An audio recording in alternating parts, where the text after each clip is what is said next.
কেটচেছ winning মেটচেছ so আমি আজি কেটছৰ কথা পাতিম এই বলটোত থাকে মোটামুটি 150 গ্ৰাম 150 গ্ৰামৰ বল এটা যেতিয়া আমাৰ ফালে স্পিডৰে আহে মই অলপ সাইন্টিফিক্যালি এনালাইসিস কৰি দিছো নিউটনৰ দ্বিতীয় সূত্ৰ মতে দ্বিতীয় সূত্ৰ হ'ল F = ma F মানে হ'ল বল m মাছ a = এক্সেলাৰেশন সো বলটোৰ আমি যদি আমি বলটো জানিব লাগে তেতিয়া বলটোৰ মাছ হ'ল 150 গ্ৰাম 150 গ্ৰাম বল এটা যেতিয়া এক্সেলাৰেশন ব্যাটসম্যান এজনে বহুত স্পিডত কুবাই আৰু সেই এক্সেলাৰেশনটো পাই যায় বল পুৰণ এক্সেলাৰেশন বলটোৰ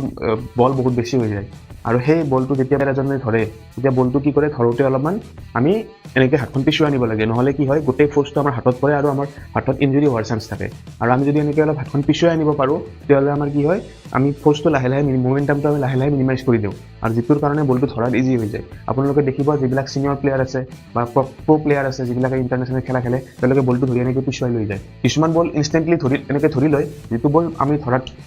কেতিয়াবা ৰৈ যায় কিন্তু অলৱেজ হেতু ইফেক্টিভ নহয় ইফেক্টিভ সেইটোৱে যেতিয়া আমি বলটো এনেকে ধৰি এনেকৈ পিছুৱাই নিম গতিকে আপোনালোকে এনেকে ধৰিব চেষ্টা কৰিব বল আপোনালোকৰ হাতত ৰবই